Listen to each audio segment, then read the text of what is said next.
Hello, everyone. I'm Daniel. I'm the founder of Startup CPG, and welcome to one of my favorite webinars. I love this topic about forecasting because I think it's really hard to get it right when you're an early stage brand because there's so much that you just don't know. What if we get that account and what if we don't? And what happens if we have too much inventory and what if we don't have enough? We're going to talk through all that stuff today. And also it's just, there's the art and the science of it. And we're going to talk through a lot of the science, but we're also going to talk about the art because they're both really important. And what I can promise you guys is I think there's no easier way to bleed all your cash than bad forecasting.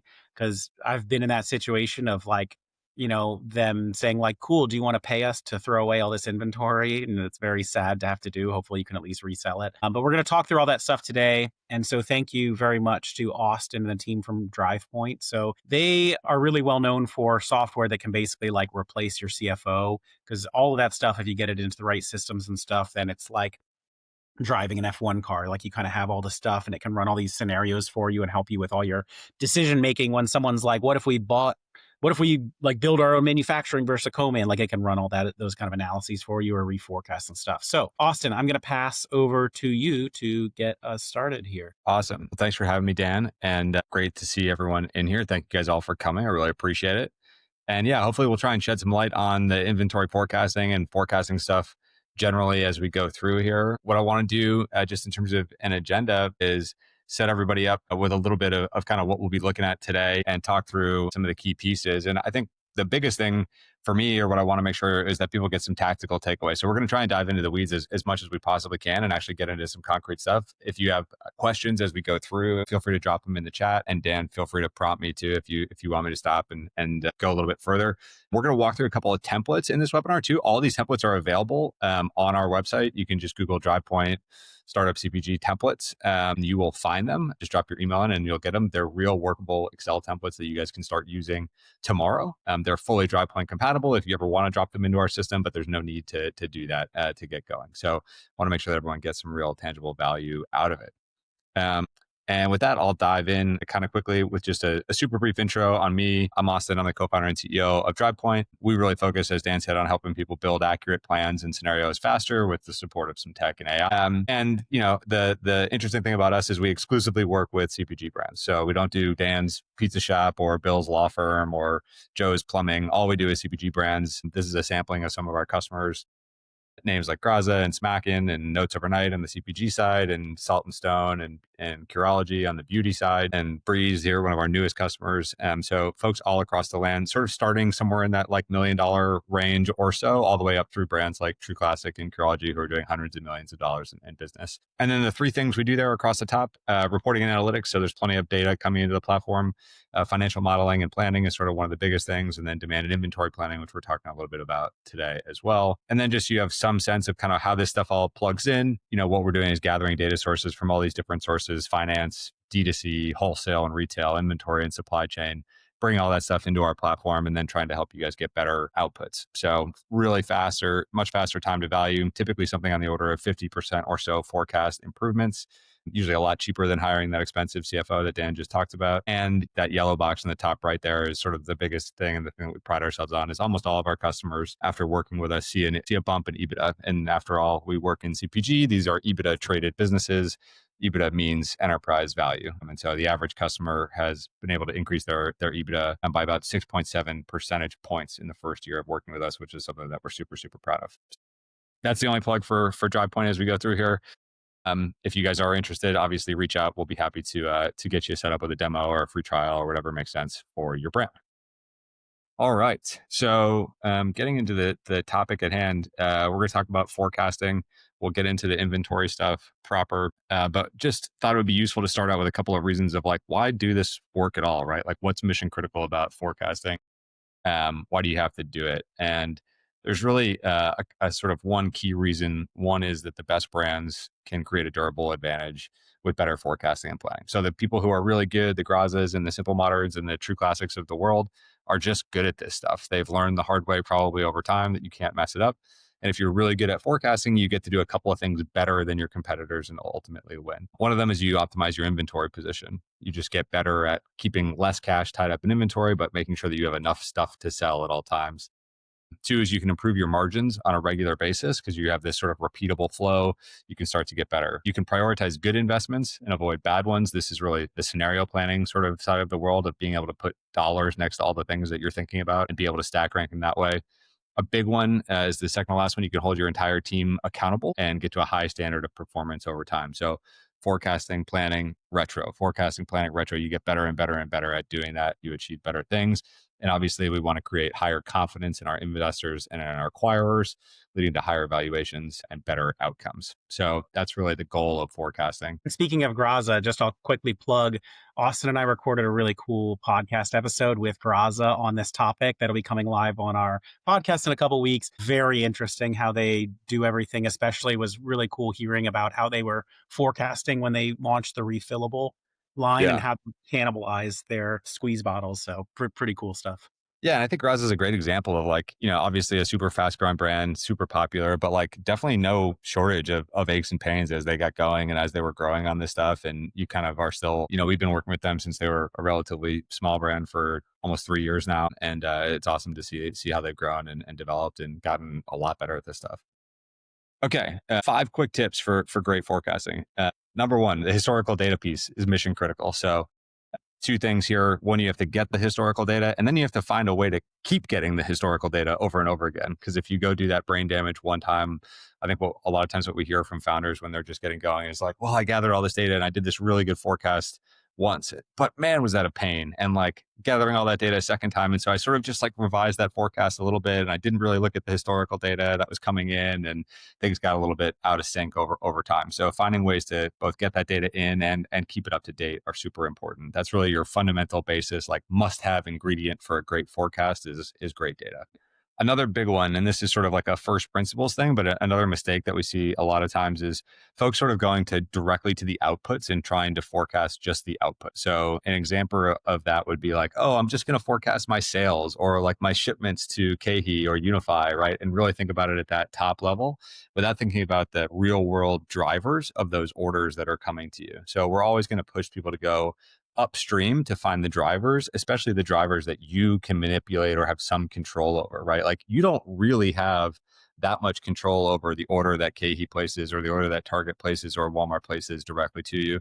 What you do have control over is, hey, how well that velocity is moving at shelf. What can you do to increase it? All those kinds of things. So continuously going up to find drivers and forecast drivers, not outputs. The next one, know which kind of forecast you're building. So there are lots of different kinds of forecasts. Oops, I skipped a couple. So I'll go to this one. There are lots of different types of forecasts. There's a difference between a budget, which is sort of like what we think is going to happen, from a forecast, which is what's our best understanding of what will actually happen, to a what if scenario, which is, well, what if we change something dramatically? What might happen in that scenario?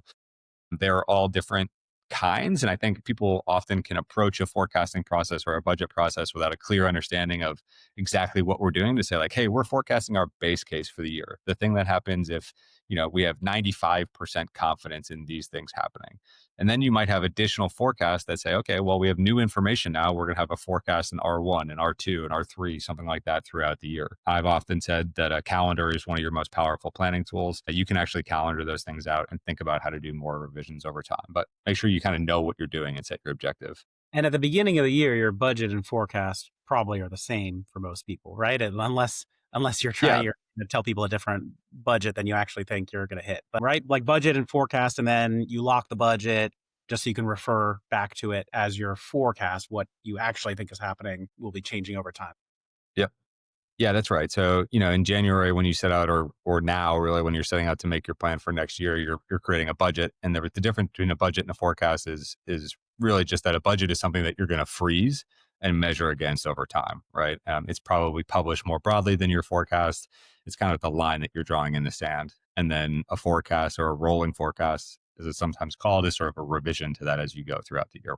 One I missed, but super important, forecasting is a capability, not a task. So over time, you will get better at forecasting, but it's not sort of like, okay, let's do the forecast, put it in a drawer, never think about it again, right? Like the best brands are sort of constantly forecasting as new data becomes available, they're integrating into their forecast and keeping it going. And so you can see these cards are sort of illustrating what we're talking about. You might have a budget review, an H2 forecast, you might have a third reforecast, and then you might have actually a monthly forecast review where you're going through things over time. So building a muscle memory around this stuff is super important. And you can really create a heartbeat in the business for great execution through a forecast and review cycle. Okay. And the last one, it's 2025. Like for a long time, we had Excel and duct tape to do all this work, and you were the steward of a human brain and some fingers on keystrokes. And now we've got a lot of great technology to do this, both in terms of getting the data together, obviously using things like Drivepoint and others to make sure that we're getting all of that data to one place, and then keeping models up to date, making it super easy to manage. I think these forecasts can get really complex, as we'll start to see pretty quickly here. And I think it's important to use as much technology as we can so that you're not saying like, man, I'm never going to keep up with this forecast. I'm only one person, right? Or I don't have enough money to hire a CFO or a fractional CFO. There's some great tools out there that can help you take advantage of this that weren't available 5 years or so or more. So go look at them. All right. Any questions so far or anything else we should touch on before we dive into the weeds here? Okay, cool. So let's get into it. I just want to run through some forecast stuff and talk about some real world examples. We are going to get to inventory planning. I think that the piece for us to get to before we get there is really to think about the two sides of the coin. So when we think about getting all the way to a complete forecast, there's really the revenue picture or the demand picture. And then there's the supply picture in terms of what do we need to order to meet that demand. And so I'm assuming that most brands are going to be CPG focused or wholesale focused. So we'll start there from a forecasting perspective and then kind of get into the weeds on some of the other channels. If you do have e-commerce, Amazon, D2C, TikTok Shop, any of those things, we have templates for that stuff as well. And that's sort of our bread and butter. So feel free to look those up. But I'll focus on the retail stuff for right now. So this is our recommended way of forecasting for sales in retail channels. So if you're selling to Target or Walmart or wholesale accounts, and this applies to distributors like KE and UNFI as well, what you want to start with is really going bottoms up from accounts and doors. So starting to figure out what accounts you'll be selling into, how many doors you expect to be in over time, and then going from there and moving into a velocity build. And there's sort of two ledgers. The velocity build that we recommend forecasting on is actually forecasting at shelf velocity. So trying to understand on a by SKU basis what you think you're going to sell in terms of units per store per week. And I'll show you how our template works on that. We actually think about the units in two buckets, a baseline set of units and then a promo set of units. We'll go through that in detail. And then the last portion of getting to that full demand picture is actually going from those scan units all the way down to shipped units. So obviously what scans in store in Walmart had to be ordered by the distributor or by Walmart some weeks ahead of that, had to be produced by you some weeks ahead of that. And so a lot of what we're trying to do in forecasting is align on the timelines of when all that stuff is happening and give you a reasonable picture into when you need to place POs, when you should expect cash, how velocities downstream affect orders upstream, and so forth. So here's the template. Let's get right into it. So I'm just going to pop over and actually look at how this works on a wholesale basis. So share this tab. And this is the exact template that you guys can download afterwards. I'll zoom in a little bit here so we can get a little bit better look at what's Just going to on. clarify for everybody, so within this stuff is built into Drivepoint. If you use Drivepoint, all of this stuff is built in and it's all integrated to your finances and all of that stuff. But even if you don't use it, Austin has secured his place in heaven, I think, by giving us all this incredible template that you can use. And just from first-hand experience, like I have tried to build this before for brands that I've been at and done a way worse job than this, but it has all of these inputs you actually need to do it effectively in here. And if you don't really do it at this bottoms up way that he's talking about, you end up with stuff that you're like how did I even calculate this? Or like, I can't remember the inputs, or what if my velocity goes up a little bit over time, or I get that other account. Like if you don't do the bottoms up way, it's just like the sum is not going to be that accurate. So that's what we're looking at now is the template that you can all have. It's going to be great. Yeah. So let's zoom in a little bit here. Hopefully that's good for folks, and we can go a little bit further than that if we need to. Just to Dan's point, just so you guys know, like I'll give you a quick preview of, this is what it would look like in Drivepoint, and these are the fully built out models. So if you were working in a fully built out Drivepoint model, you would have sort of not just this wholesale tab or one of them, but you might have, okay, here's my entire wholesale channel roll up. Here's a specific tab for Target. Here's one for Albertsons. Here's one for Whole Foods or for Walmart, et cetera. So we'll walk through some of those things now and be able to show you. But so this is part of a larger Drivepoint model if you're one of our customers. But again, making these templates individually available for free so you guys can get going, even if you're not a Drivepoint customer. So I'll go back to this one. This is a retailer template. I don't know. Let's pick a retailer. Let's call this, let's say this is going to be our Walmart schedule. So we'll plug that in here. And we can see at the top, we've got an account summary. So we're going to go from revenue to net revenue down through cost of goods, get to gross profit. We'll also include all of our selling expenses. We'll actually get to a contribution profit on the account. And then we'll include direct marketing, any other marketing expenses specific to this channel so that we can get to a contribution profit after marketing. This is really, okay, what dollars did this account contribute directly to the bottom line of the business before I pay operating expenses and overhead and things like that? So all of these schedules are designed to get you to that layer of grain. So I'll just kind of walk through this for you guys for a few minutes. And please, if you have specific questions, feel free to drop them in the chat and we can keep going. But this first section is what we were talking about. So you can see we've got our products in here.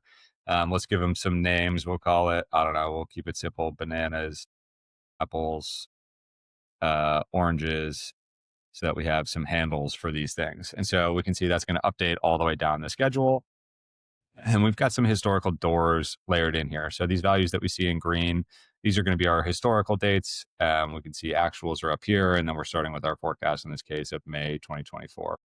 And so for each product, we're just going to kind of multiply down. So we're saying in this case, this template has, okay, if we're going to sell bananas in 500 doors, we have one facing of bananas or one SKU of bananas in Walmart. And on average, bananas are turning at 11.89 units per store per week. So pretty good velocity on bananas these days. So we're going to go from there. The model is going to then calculate bananas by number of weeks and month to get to our total baseline units sold. So this is baseline units sold at retail, right? So this is that retail unit. Again, we're forecasting that across all of these templates. You can see these have little plus signs here. You can expand these. There's room for 30 products in the template out of the gate. So we get to our baseline units. And then we've got some inputs over here for promotion. So we're actually going to start then and say, okay, we've got our baseline units. What about our promotional units? And we figured out this, the best way to do this is typically to model this as an overlay. So we've got our bananas. Let's say we want to put bananas on promo instead of 20 days. Let's say it's 10 days. And we're going to say, okay, we're going to put bananas on promo for 10 days through the end of the year. So we'll update that. We'll call that 10 across the board. We'll say, what kind of promo is it going to be? Okay, it's going to be a 15% promo. So we're going to go ahead and move that over as well. So we've got bananas promo length, 10 days. So about a third of the month. And they're going to be at 15% off when they're on promo. And based on what we've seen in the past, we expect that to create about a 10% additional lift in velocity. So we're going to take that and move that across as well. And so now that we can see that in addition to our 1,000 baseline units, right, the sort of number of units we can expect every day, we've got an additional 849 units that we're expecting to be sold because they're on promo. And then we can see when that promo drops off at the next year, we lose those additional promo units. So that's kind of how we think about the initial units build. So we'll have our promo units and our total units, which is basically our baseline plus our promo. So we've got 20, which you can look and see is just the sum of those two numbers, our baseline plus our promo. So that's the first step here. Obviously, there's some good granularity. A huge part of this, as I mentioned, is getting historical data in there. If you use Drivepoint, we can pull these numbers in automatically using our add-in. So we can just import that data in directly here. If not, you can use your historical reports or drop additional tabs into the model here to help work on that stuff. But that's really the top line of getting to units sold there. Any questions on that stuff? I see one in the chat. How do you determine velocity and promo lift? Yeah, this is a great question. In most cases, most of the retailer portals will provide you some data around velocity and promo. If you're going directly through a distributor, your distributor should have access to that data as well and can share it with you. That's a great place to start. If you're looking for benchmarks around promo, lift, and trade, really that's sort of the magic of retail and going back and forth and trying to understand that lift. The typical way to do that and looking at your historical data would be to look at where you are in weeks where you're not on promo, and then look at weeks where you are on promo in comparable markets or stores and try to assess some sort of a lift there, right? What we're all after is that bump chart where you have a baseline, you run a promo, and then your baseline velocity after the promo is actually higher. That's sort of the dream there. And just for anybody starting really from the beginning, like as you get into these accounts, you may wonder what your velocity is going to be. If I think there are some benchmarks out there in Austin, you guys have some benchmarks you can share, I think. Yep. It's going to be different based off the channel that you're going into. Like natural channel has higher velocities than conventional, usually by they might be double or triple even typically. And it also kind of depends on the store, but also just you can get an understanding for your category, right? Like you can get free data from Nielsen. I'll drop the link here in a second. If you want to get some free reports from them, you can ask them to give you like average velocity for the category, or even if it's a specific retailer that they have, like Whole Foods, you could get the actual velocities at Whole Foods for your category and then kind of extrapolate from that. Once you're selling in the account, you should be able to get your own velocity because you, through your distributor or through your direct sales or whatever, you should know how much you're selling into the account. And if you divide that by the weeks, then you can get a pretty good approximation for your velocity. And then, yeah, promo lift, it really depends on what you're doing. If you're doing like a BOGO, which is not my favorite thing to do, like a buy one, get one, that's going to have a higher lift. Like it might be 100%, it might be 200%. If you're doing like a 20% off kind of coupon deal, whatever, like some TPR, maybe it's a 20% lift, 25% lift, something like that. And again, it's going to be at the retailer level that you do this. And then you just have to remember also that when they order the stuff is before it actually happens in the store. Yeah. Um, Yeah, I was gonna say, I mean, your trading partners and your retailers are also usually a pretty good source for you there, right? Like as you get into these accounts, there's going to be some expectations of velocity that you need to hit or that you're going to be expected to hit. And oftentimes the folks at these accounts will be the best people to talk to in terms of, okay, well, what's turning on shelf next to me? On the side of every one of these schedules is a category manager at the retailer whose job is to increase velocity on a lot of these things so that they can increase volume and retail as well. And so this over time is a really a symbiotic relationship with your retailers to figure out what those units and velocities should be and what you want them to be. I see another one in here. What do you do if your historical data is not helpful anymore because you're just starting to grow much more than in the past? I think this is a great case because of, or a great case for scenario planning, right? Like you are going to have to, in that case, make a couple of guesses, maybe an upside, a downside, and a mid case, right? And start to triangulate in that range to understand what it is. I think again, talking to folks in the startup CPG community is a great place to find benchmarks and peers to understand, okay, if we're selling way more, we're selling in way more channels, like what should we be expecting in terms of a bump? But it's hard when you're launching brand new. but it's never not going to be helpful to have historical data. I suspect if you're saying something like that, it might be because you're just using like a total shipment number into a distributor or something like that, where then it doesn't account for all the accounts that you're adding on and how your velocity is changing over time. If you do this kind of a bottoms up forecast and you really account for all the accounts that you have in there, and then you have an extra bucket for accounts that you don't even know where they're going, but they're going through distributors, you're going to get pretty close. And then if you're growing faster than your historicals, then adjust the velocity number, adjust the inputs, and that'll get you to the promised land. Yeah, exactly. I mean, these don't have to be exactly what you've been doing in the past. So I think that's a great point, Dan. Like if we look at these velocities, right? Like we're just saying in this case that these are, that we might want to say, okay, well, what is a velocity bump of 10% look like? So I'll just multiply that by 1.1, grab that and pull that across, right? So we're starting to actually get some historical data. So you can use any formulas that you want in here to make those macros bigger. And I'll show you some ways that in Drivepoint you can do that without even having to think that hard. And you should be able to plan for, I mean, hopefully your brand is growing. If you don't, if your brand never grows, you're not going to stay on shelf forever either. So like, you're going to be supporting the business. You're going to be doing demos. You're going to be doing promos. Like you can forecast those increases in velocity by month. That's why it's such a flexible model. Yeah, exactly. Okay. And these will often be different by SKU and by retailer and all that good stuff. So we've done kind of step one that we were talking about in our broader build or back in the deck of getting to our units sold at store. One of the biggest drivers, and you can see it's marked as a key driver here, is this ship to scan lead time. And we're forecasting this in months. You could do it in weeks as well. But this is basically saying like, hey, okay, if I'm going to have 63,000 units basically, or I'll use this one. If we're going to have 68,000 units scanned in July, those actually need to be on the shelf or they're going to be shipped to the distributor as early as 2 months ahead of time, right?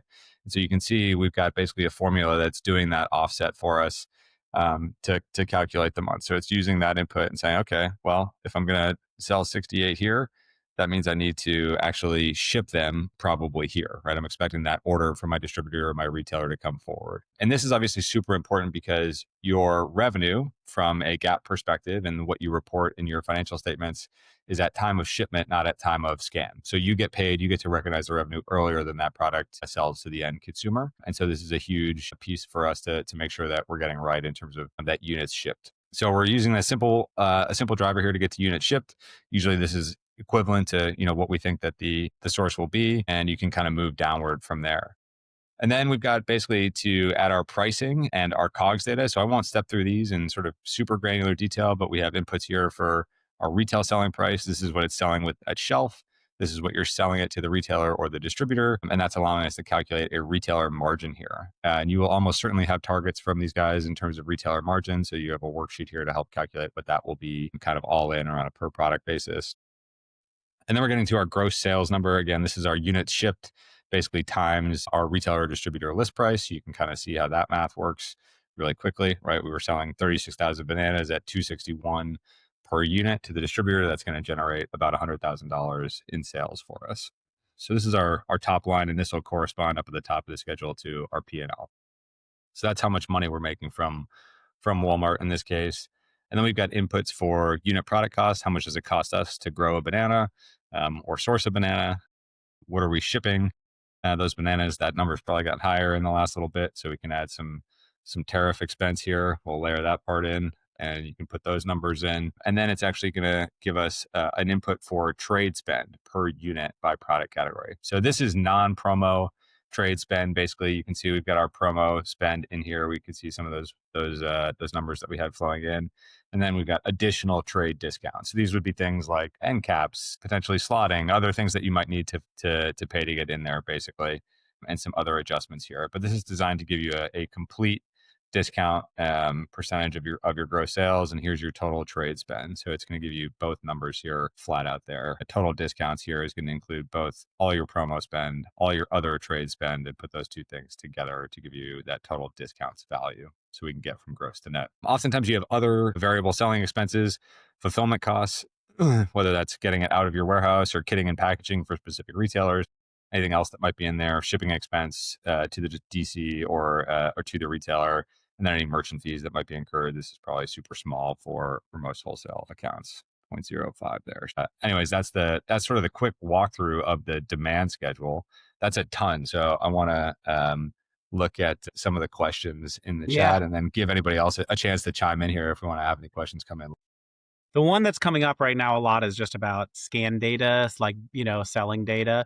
Yeah. So let's just talk about that for a second. So a lot of people are asking, like, yeah, whether it's just calculating your velocity or checking your velocity over time. So someone asked, like, oh, where do I get it for UNFI? It's UNFI themselves will give you how much you're selling into every single retailer by month. And so if you then say, okay, if I'm selling you this many cases, here's how many products I have in a case, and it's over a month, which is 4.33 weeks, then my velocity in general is this for this kind, and you can do that at the actual account level, everyone that they ship to. If you really want to see it about like, at the register where people are actually buying stuff, that does go up into a database.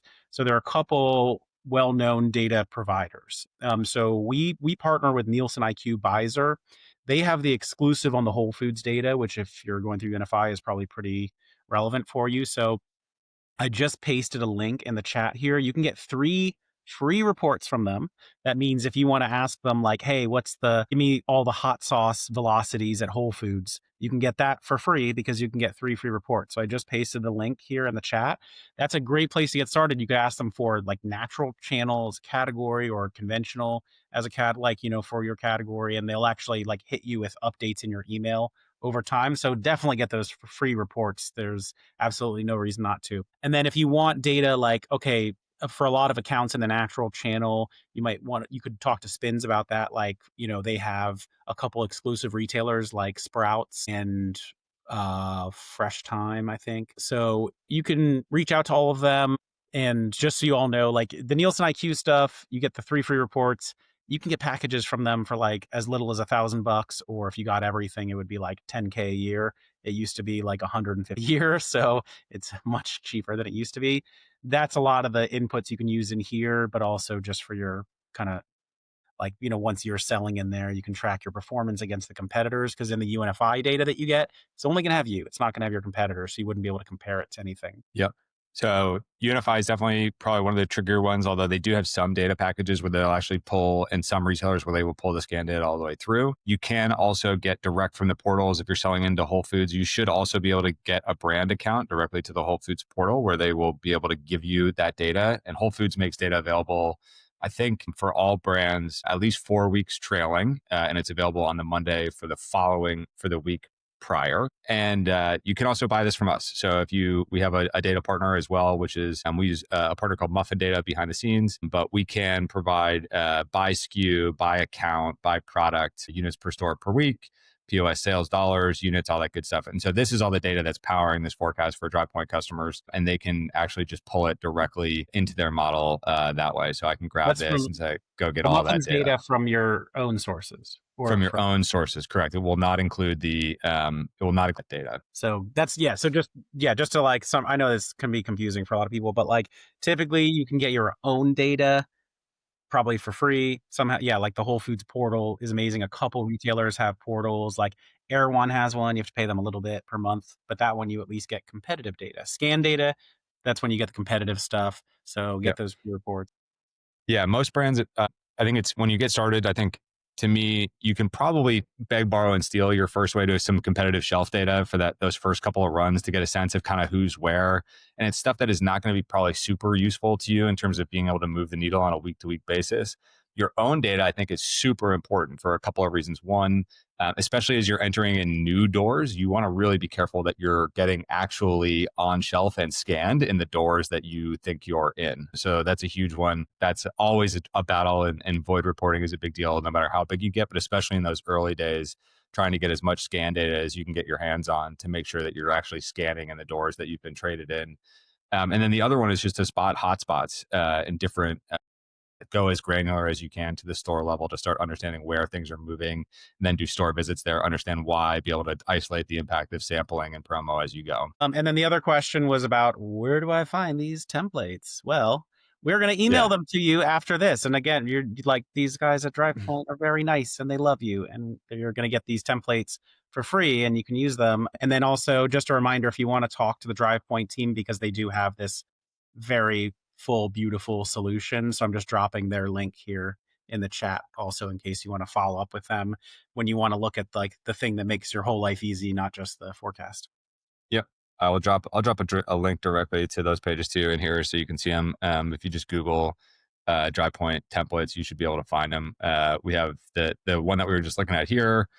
We may not get a ton of time to actually go through the COGS and inventory planning, but there's a template there as well as one for e-commerce, ad spend, and revenue. So feel free to grab those and take them Someone away. asked if that would include Amazon, and I think yes, it would. The DTC one does not include Amazon. Feel free to message me directly and I can send you an Amazon template if that's what you need, or walk through that as well. Those ones are a little bit more data driven, so they'll work a little bit better in the Drivepoint system, but they can certainly be modified to do Amazon all the way through to contribution. Okay. There's one other question in the chat that I want to answer for Nick. Nick, I think you were asking basically like you saw the promo spend earlier, but you didn't see it pull all the way through down into the allocations. So I'm just showing you that it does actually pull through. So these numbers are based off of the trade spend or the promo discounts and depth that we put in up above on a per unit basis. So those are pulling all the way through the schedule and hitting the P&L here. So we sort of have this promo dollars and then other trade, which lines up against our sort of total trade budget here. So that does pull through in the schedule. Okay. I know we have about, how much time do we have left, Dan? We've got 20 minutes. Oh, we've got 20 minutes. Okay, we got plenty of time. Okay. So we'll keep going on this one, but that is the main thrust of the single retailer template here. Maybe also, Austin, if there's time, I think it'd be cool if we could just show like a little Drivepoint demo at some point. And guys, keep the questions coming about just general forecasting process in general. One thing I would love just to add in is because I've run forecasting for like a bigger brand, and like as you start to grow and it's not just like founder led sales where you kind of know everything in your head about what's going on with the different accounts. Like you really do have to trust the people who are closest to the account. That could be your salespeople, that could be your brokers, to understand like the likelihood of getting the accounts also because you're going to be taking bets, right? Where you're like, all right, well, Whole Foods may or may not turn on, and here's the number of stores. The nice thing about, that you have your budget, but then you have the forecast, which is updating on a certain frequency. And then you can even have a separate thing, which is a production forecast, where your ops team is like, all right, like I know you're saying that, but we're only going to produce things that are actually 100% confirmed within a 90-day window because that's how quickly we can react, which is kind of a nice thing for them to do. And you can even communicate to your partners like, hey, that's great. If you don't tell me though, if you don't give me a 3-month heads up when you're going to launch us nationally, we may not be able to fulfill that. And that's a totally reasonable thing to say to buyers as an early brand. Like, what do they expect? You're just going to sit around on all the inventory. So, but in terms of like, your good salespeople should be able to give you these inputs for the account, and it's not something that they aren't used to doing. Like salespeople do have to do forecasts. They know that they have to maintain accurate forecasts, and you can even make that one of the metrics that they're evaluated on. Yeah, salespeople, brokers, sort of everyone in that flavor should be able to provide almost all of the inputs, if not all the inputs that you need to run this template. Um, John, looks like you have a question. How should we think about forecasting pre-revenue as we plan initial production run and launch? Is 10K units MOQ too high for beverage? The MOQ stuff is going to totally vary by whoever you're working with on the production side. Forecasting pre-revenue, I think again the biggest thing is to anticipate and think about a range of outcomes and not just one outcome. Right? You're going to want to understand from a competitive dynamic. Okay, what is likely to be the turns per unit, or in depletions as is typically thought about in the beverage universe? What are going to be the depletions per SKU? Again, multiplied by number of accounts.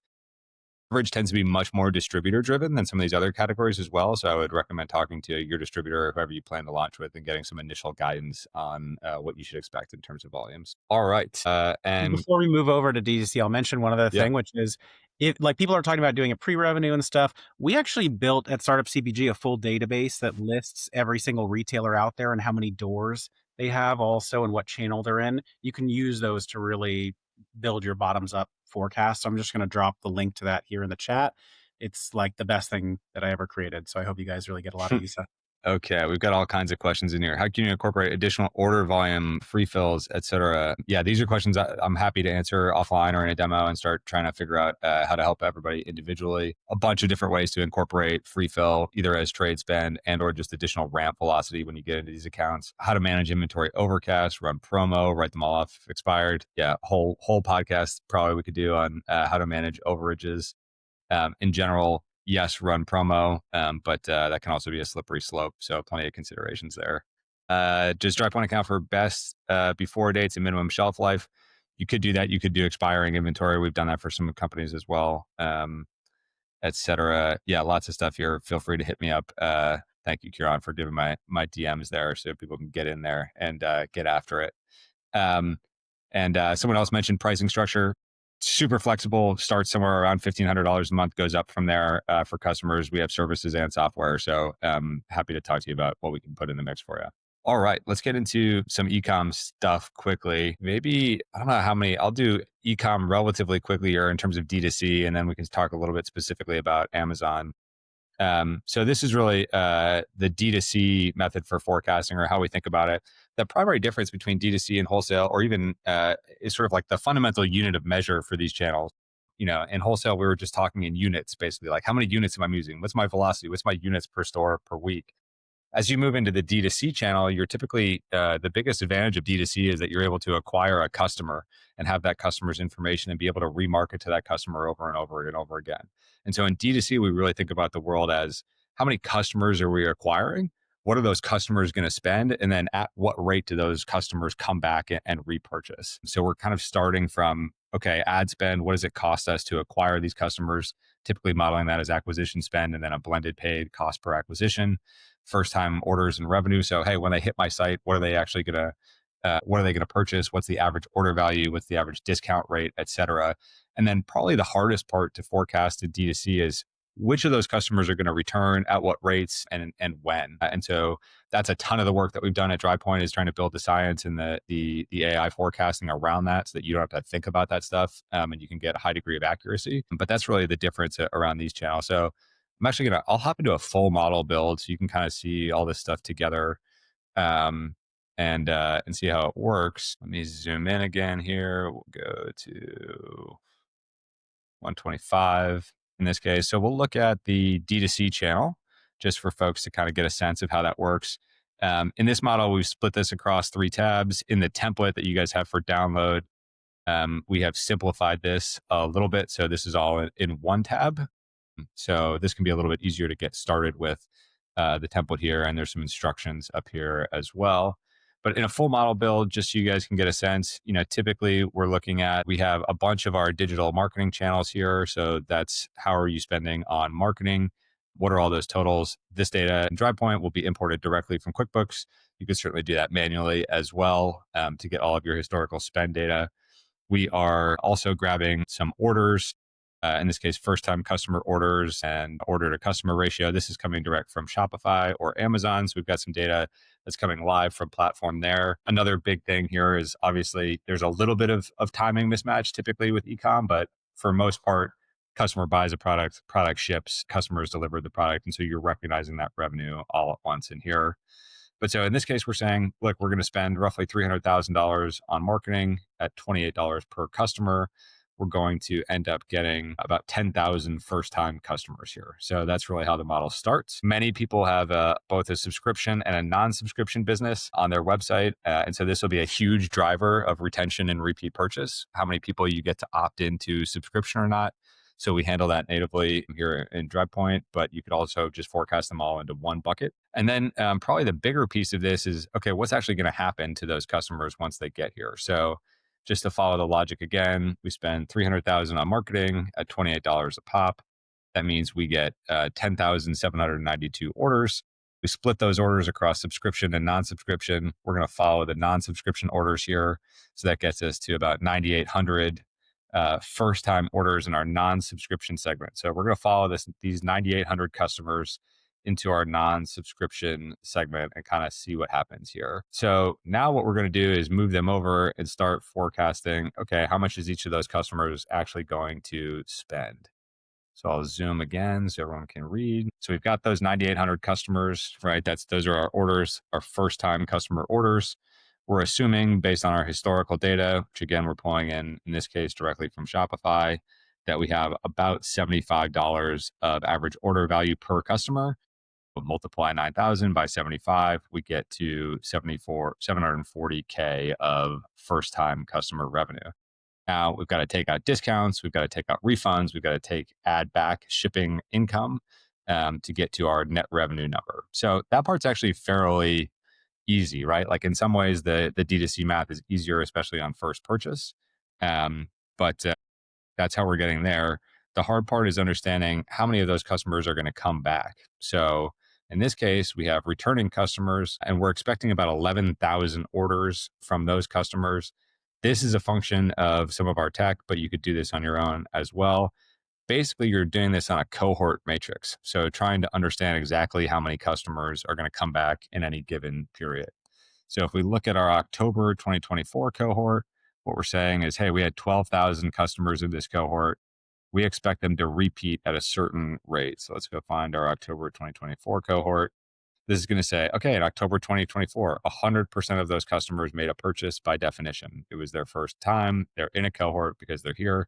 And then after that, we actually only expect 3% of those customers, 1% of those customers, 1% of those customers, less than 1% to come back and make a subsequent purchase in each month. These are the actual values. These are observable and known. These are Drivepoint's forecasted values that we're doing automatically for customers. If you're not using Drivepoint, you can draw sort of one generalized curve where all these numbers would more or less be the same. If you are using Drivepoint, you can get really granular cohort forecasting out of the box with us. So that's kind of the picture for direct to consumer. Let's go Amazon, because I think Amazon might be a little bit more interesting for folks. So the Amazon piece is a little bit different. Really, the main difference here is that typically you are thinking more in orders and cost per orders, and the fees and the fulfillment cost is a much bigger issue for Amazon. In D2C, you're acquiring your customers, you're getting them to pay you, and then you're sort of paying for all the expenses. In Amazon land, you're paying less to acquire your customers, but you're getting paid. And then Amazon's immediately taking a big chunk of that money. So similar to wholesale in some ways than others. Amazon is a pretty simple build. We have Amazon orders, or sorry, Amazon marketing. Let me zoom here again. Amazon orders, we're going from marketing to orders from ad spend. Usually people are assuming that there's some sort of a spillover from their non-advertising ad spend to how many orders are transacting on Amazon. In other words, if you're spending money on Facebook, there's a certain percentage of customers that are just going to choose to find your product on Amazon anyways. So usually people will forecast typically somewhere from a 5 to 10% bump. So that we're saying, okay, if we're getting 15,000 orders here, we expect to get another 5% of those orders somewhat organically. And so we'll pull in actually 16,000 orders here. We're running through the same sort of first time and returning order mix, and then getting to our other items here, and then sort of building down the schedule like that. So a little bit different, but basic same idea that we're forecasting orders on Amazon. How the Amazon model, if you're a brand on Amazon, sorry, Nick, I'm just reading your question, and you ship $100 of product to the FBA warehouse on 10/1, how do you account for the transit time to the warehouse and the movement to landed? Yeah, there'll be an inventory modeling question. We can definitely talk more about that. And then the cash reserves held back at Amazon. Typically, people are forecasting even FBA. If it's FBA, they're recognizing that revenue at time of ship from Amazon, not time of ship to the FBA warehouse. But again, something we can get to the weeds later. And then let's just make sure we save a minute or two just for you to show people Drivepoint, Yeah. what the full Cadillac looks like. Yeah, I'll fly through this one really quickly just so you can see inventory and warehouse, other inventory. But this is going to take all of that stuff and give you kind of a full balance, including purchase orders, cash flows, a little bit more complex schedule, but it has everything you need here as a template, steal from it, remix it, whatever you guys want to do on the inventory side. This is going to help you work backwards from units to, okay, what do I have on hand? What's incoming? All of that good stuff. Okay. Yeah, let's show you kind of the full suite here in Drivepoint. If you are a Drivepoint user, all of these plans, budgets, forecasts, all of that kind of stuff would live in your Drivepoint UI. And so here we've got a demo account where we've got all kinds of different scenarios. We've got what we call our live model, which is kind of the most up-to-date forecast that includes all of the data that the business has available to it. And we're pulling out all of the details from those templates that I just showed you. And you can start creating all kinds of new and different scenarios and managing all those scenarios across the team. You can kind of quickly see, okay, well, what happens across all these different scenarios, be able to compare them and visualize them across sales, revenue, cash, inventory, et cetera.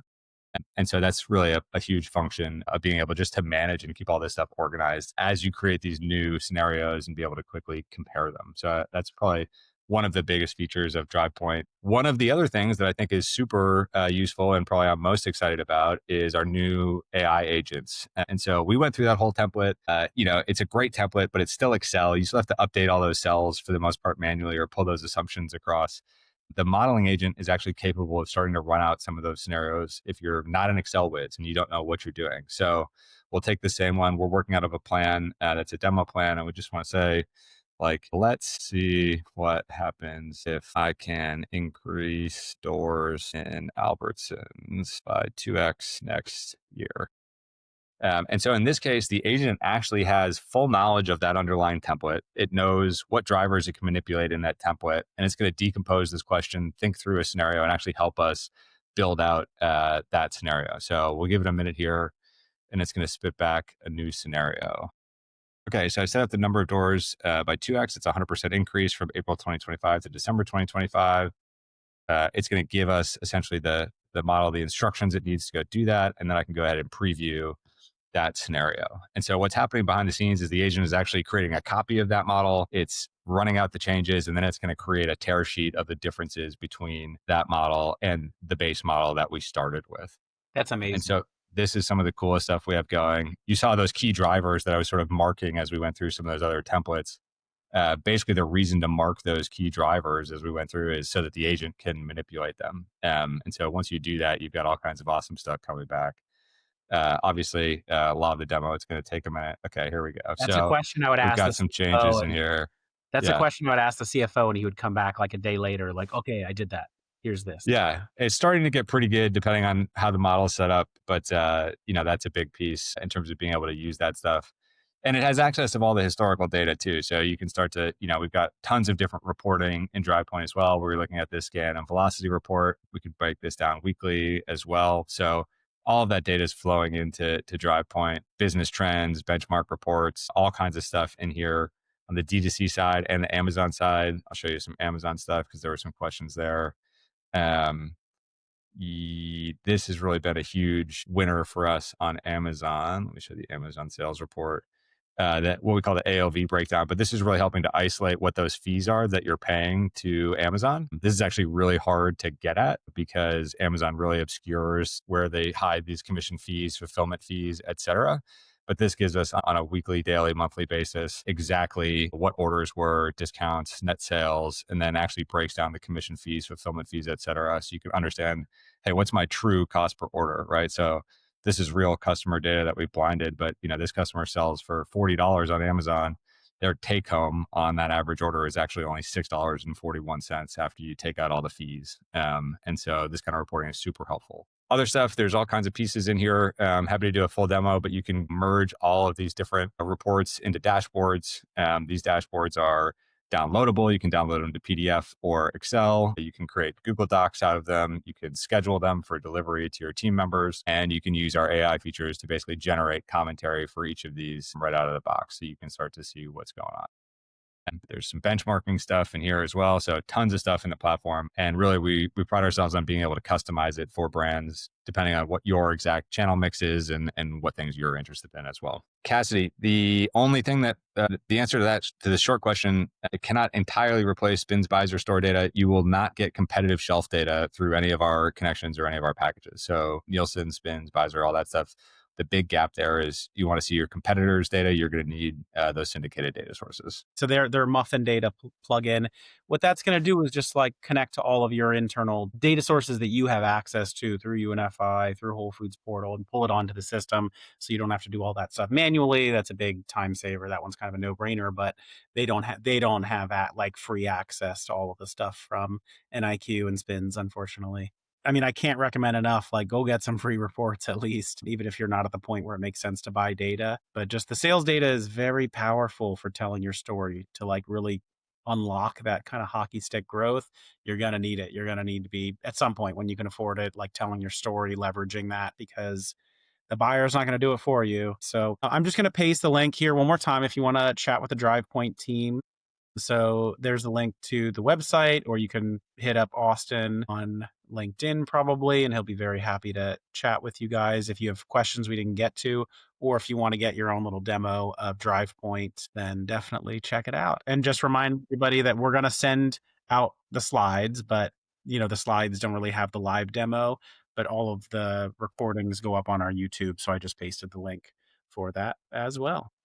So Austin, thank you. I hope everyone really appreciates how nice it is of them just to give out the template tools like that so that every single person on this call does not have to actually try to rebuild that on their own if they've thought about it and they really understand this area and it has all the right inputs in there. So it is awesome. So the templates are available on the link that was actually pasted a little bit higher up. Yep. We can send that out as well in a recap or something. And if you just Google Drivepoint templates, you'll find them. Yes, and they're free and they'll be emailed to you. But if you're anxious to get them now, I'm just scrolling up. I'm going to paste that link one more time. Here it comes, the template link, but we're also going to email it to you. All right, Austin, you're the man. Thank you. You and Drivepoint team, really appreciate you guys giving this out to everybody. And thank you for all the questions, everyone in the audience. This was really love the engagement. Happy Awesome. forecasting, everyone. Thanks, everyone. Have a great day. Bye, everyone.